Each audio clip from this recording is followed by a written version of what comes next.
Hello students, today we will be starting the chapter 7, that is agriculture.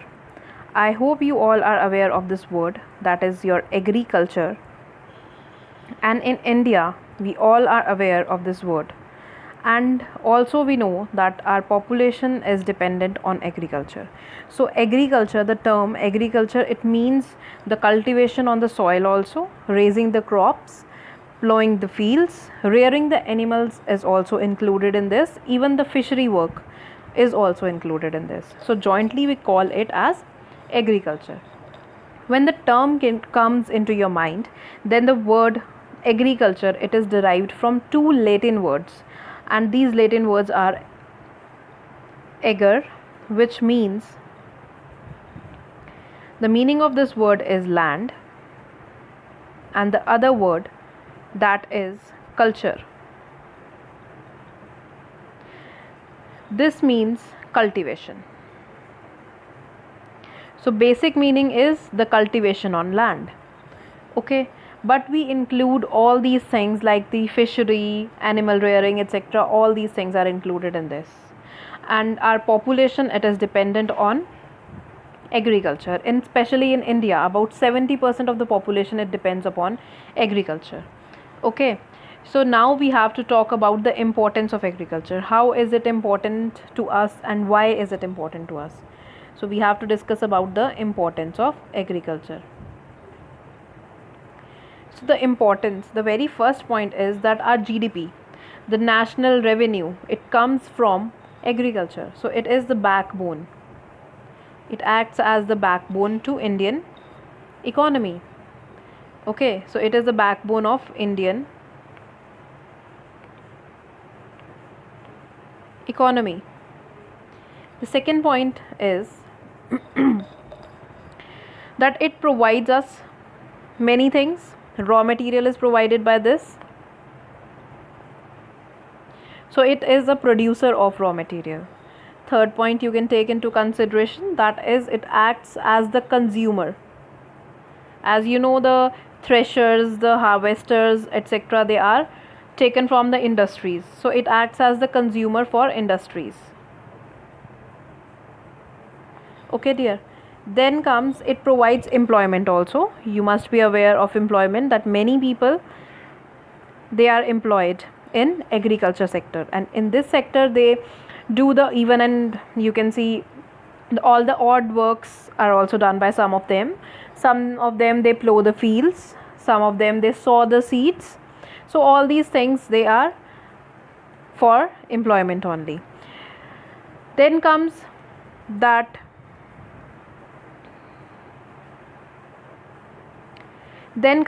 many agriculture products, they are exported. So the exports are also there, like tea is exported, coffee is exported, cotton, jute are exported, milk also, some milk products, like when we process them.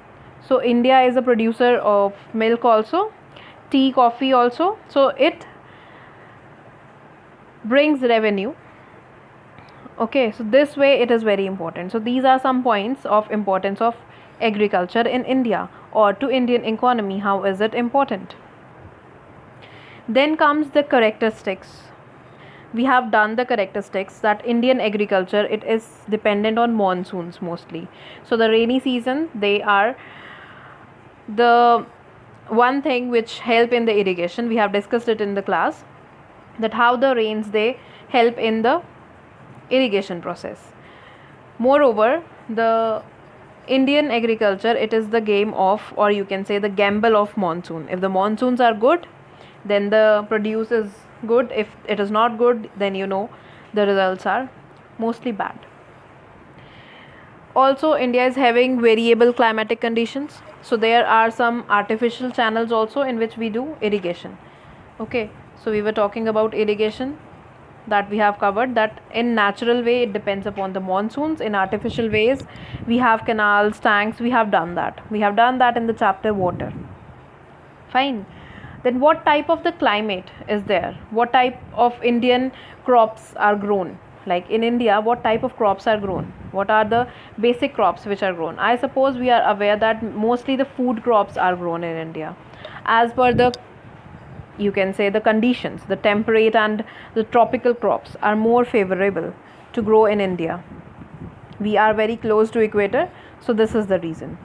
And one problem is also there, that the farmers, they are having very small and fragmented land, due to which use of the machinery, it is not so much possible to a great extent. Then the main crops according to season are Kharif, Rabi and Zaid. So they only are Kharif, Rabi, and the last one is Zaid. In Kharif, if we have to remember it, R for rice, so we don't have to put it in Rabi, we have to put it in Kharif, and wheat over here. Then you can link the seasons and write the other examples also. So this is one way of learning these crops. And the Zaid crops, they are mostly the seasonal fruits and vegetables, so they act as the Zaid crops or the extra crops. These are the extra crops. So now we will be moving towards the Green Revolution. Okay, now let us talk about Green Revolution. We all know that it started in 1960s, and the term which was Green Revolution, this term was used very first time by William S. Grant, while the father of Green Revolution is Norman Borlaug. Overall, when we talk about the father of Green Revolution, we take two names. One is of Norman Borlaug and the second one is Dr. M.S. Swaminathan. Okay, so what was done in this Green Revolution?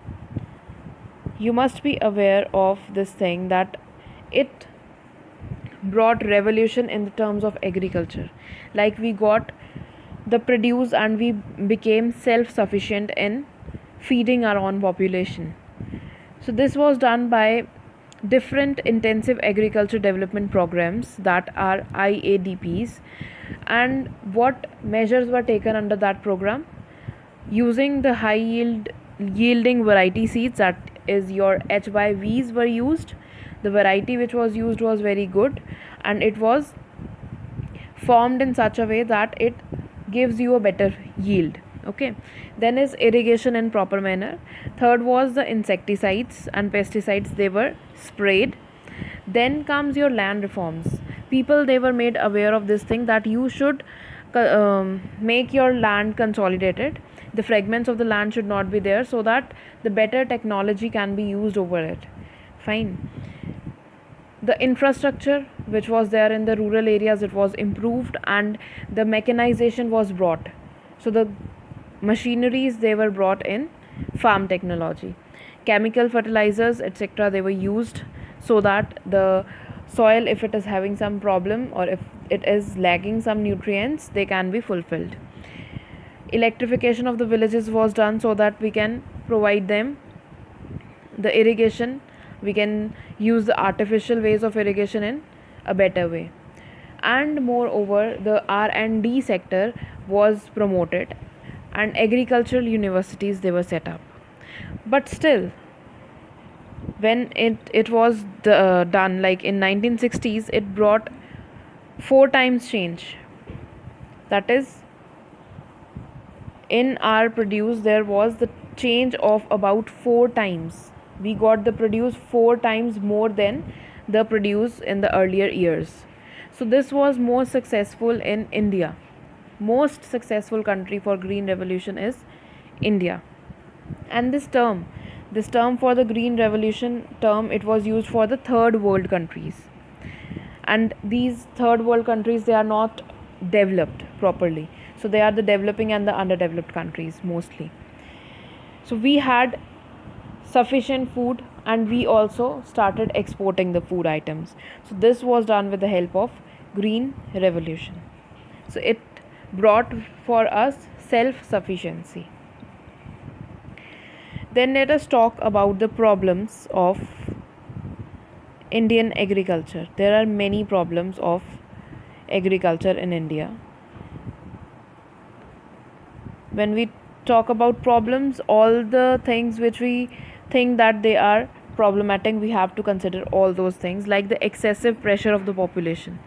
The pressure is too high on the land, that population is the root cause of almost every problem in India. So population is there, so it is not possible to feed such a great population if we are not using the good technology, not using the inventions.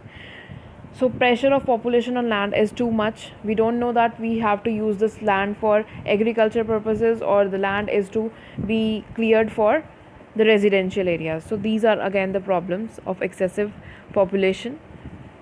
So how to feed them also is a problem. So again it relates to agriculture. So this is the problem of agriculture in India.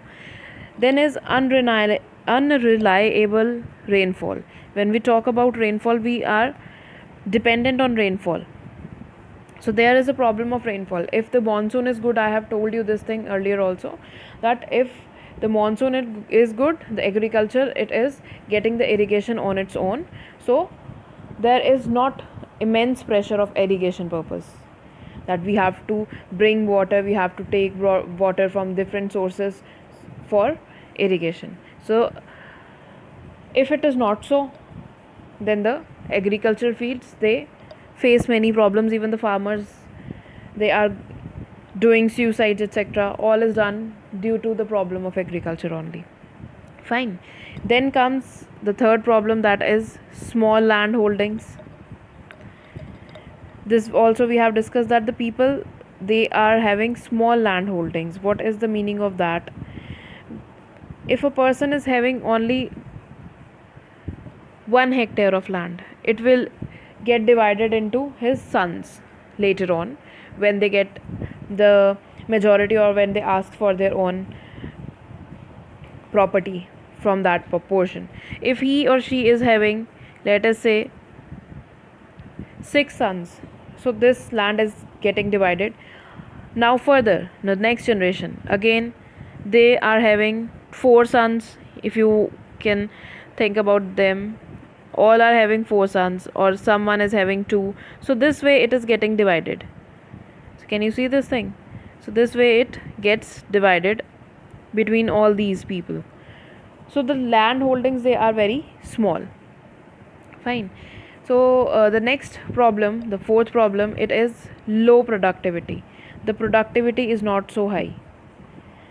The produce which is produced by the farmers, the land sometimes is having some problem. Sometimes they are not aware of the technology, sometimes they are not aware of the different techniques. Okay, so this way they are not having that good produce. So low productivity is there when we consider the ratio with population.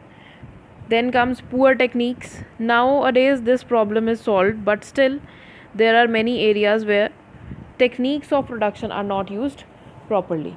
They are not aware that how to use these seeds, how to use the different things, or they are not even having the finance for that. So mechanized farming is not there. So lack of mechanized farming.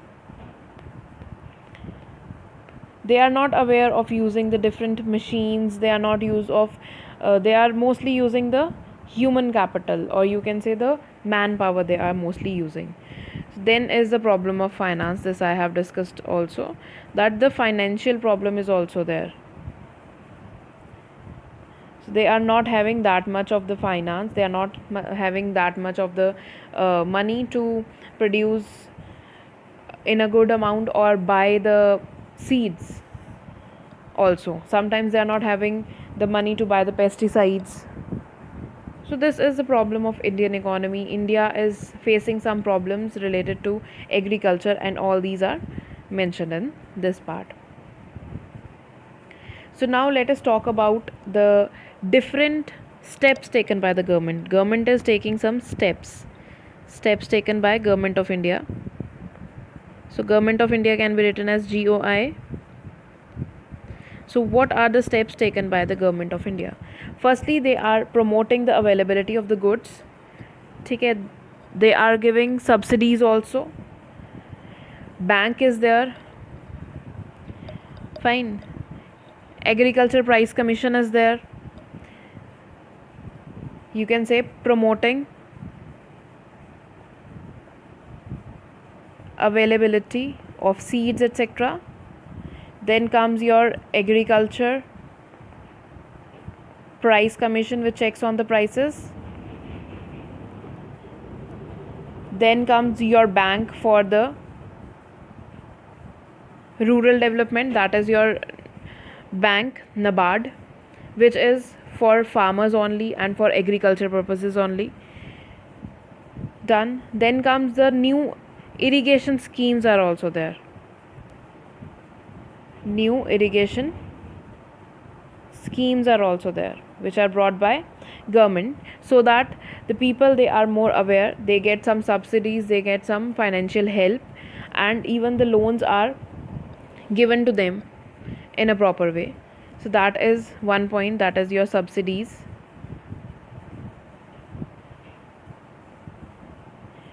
Then is they are made aware.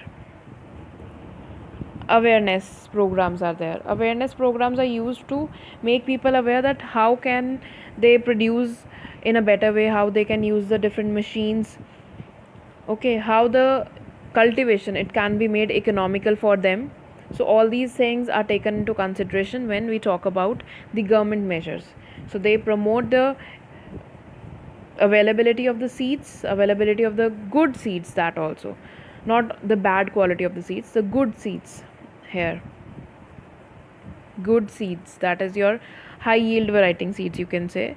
Then is your Agriculture Price Commission is there, which keeps a check on the prices, that whether the crops, they are taken on the right prices in the market, whether they are giving the right amount to the agricultural people who are working in the agricultural fields, whether the fair price shops, they are working properly.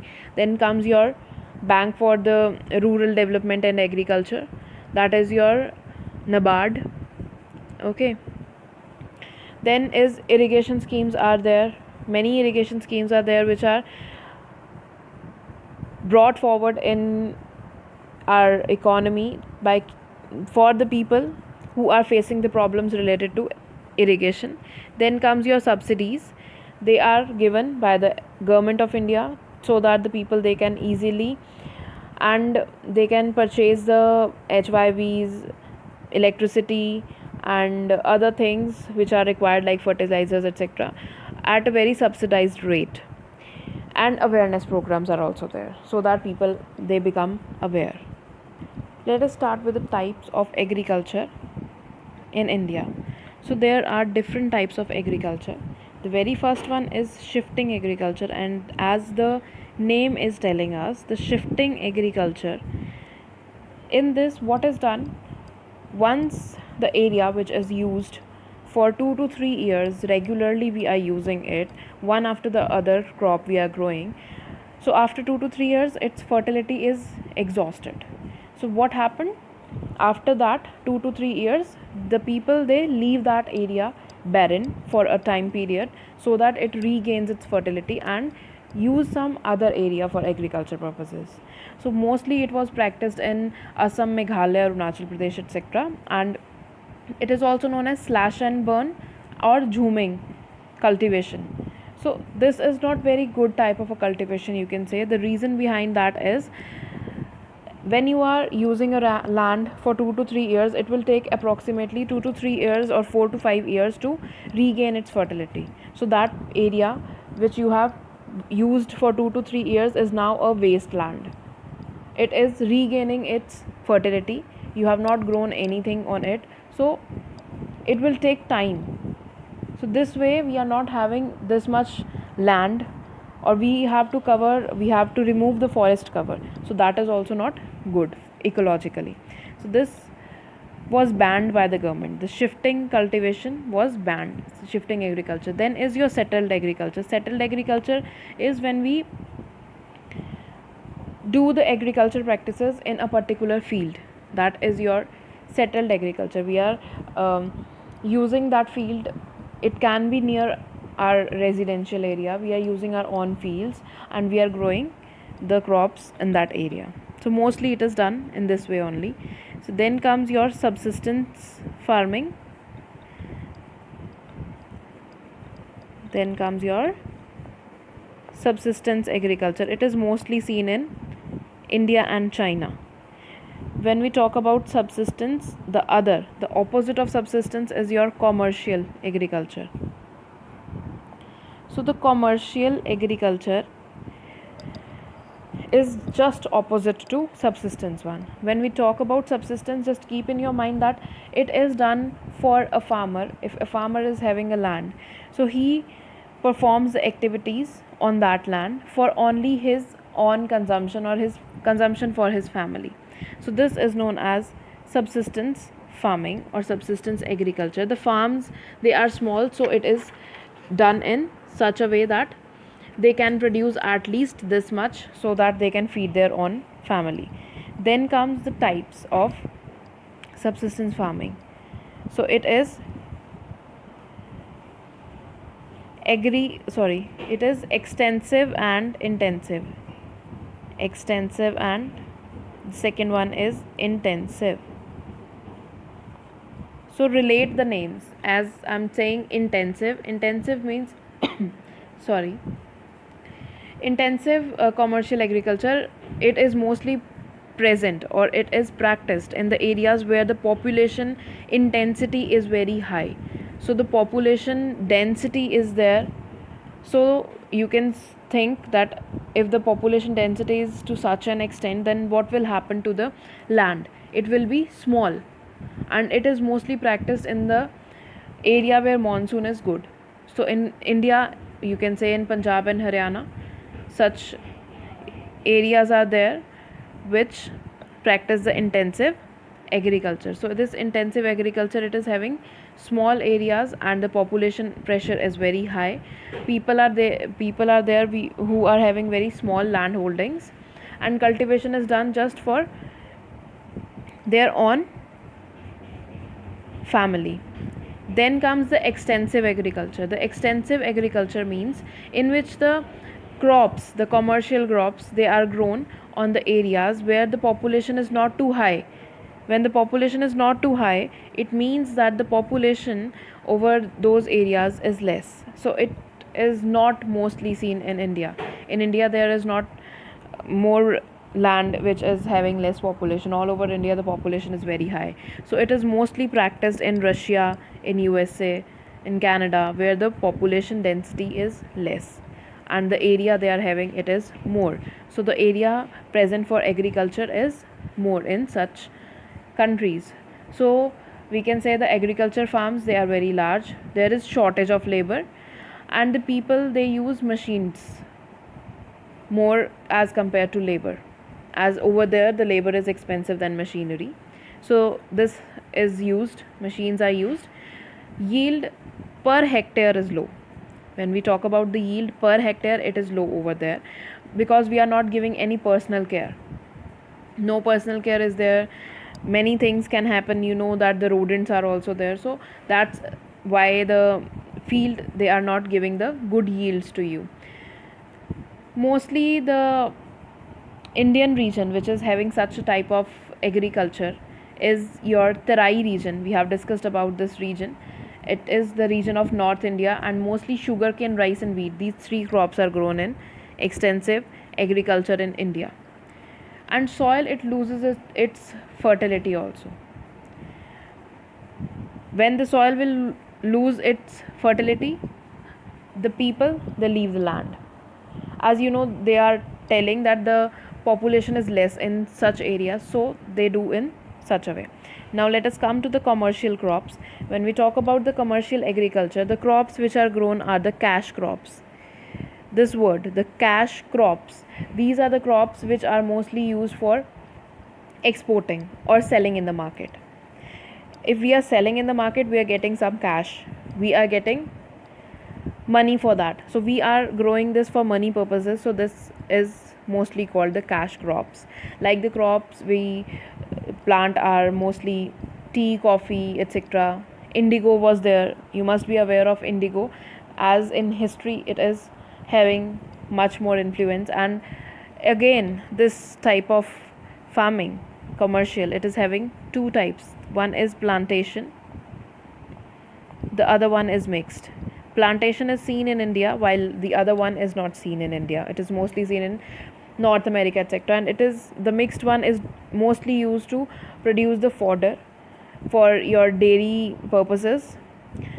For kettles, they are producing different types of you can say produce on a land. So it is a mixed farming in which the crops are also grown along with the fodder, so both the things are grown. So this is very rarely seen, if some people are aware in India, if it is seen. Otherwise mostly it is seen in northeastern USA, America, northeastern USA, Western Europe. All these are the areas. And in India, I have told you that it is not very common, the mixed one. When we talk about the plantation, so in plantation farming, it was brought by Britishers. The idea was brought to India by Britishers. As I have told you that indigo, the farming of indigo was done in the history. So nowadays the influence is there, and tea, coffee, coconut, all these crops are grown. For spices also are grown in Kerala. These are all done for selling purposes, for market selling purposes, for earning some profit from them. So in 19th century the Britishers, they introduced it, and later on we know that the plantation farming, it is not such a farming in which all the crops can be grown or very small area can be used. Large area should be there. Capital investment is also required. Large area is required, capital investment is required. Then technical know-how, how to grow the field, how to grow the crop in a field, how to plant the crops, how to arrange the lines for them. Fine, all these things, how to use the machineries and which machineries are to be used, how we have to use them. All these things are covered under technical know-how. Fine, then comes your crop. One type of a crop, only one type of a crop in a very big field, one type of a crop is grown. So very large area, estates, you can say, very large estates are required. Then is investment, then is technical know-how. One type of crop is grown at a time, and then it is exported to a large scale. So this was the reason the Britishers, they found that in India indigo is, the plantation of indigo is going in a very well way. So they started planting, they started forcing the people to plant indigo in their fields. So this is on all about the history. We don't have to discuss it now, we just have to discuss about the plantation agriculture. So these are the main features, and they need very good managerial abilities. People, they should know how to manage it, how to manage it like a industry. So basically this is the part of the industry only, that how to manage the agriculture field for the plantation agriculture in a proper way. So this was it about this chapter. We have covered the very first chapter of agriculture, that is your 7th chapter. You have to revise it, you have to write 2 to 3 crops related to these types of practices, how the crops are grown in India, what are the problems. This is the basic introduction of the whole agriculture in India. Now after this we will be discussing about different types of crops which are grown in India, and that will be covered in the next video. Thank you so much. If you are having any doubt, just note it down in your notebooks. We will be discussing it in the live class. Thank you.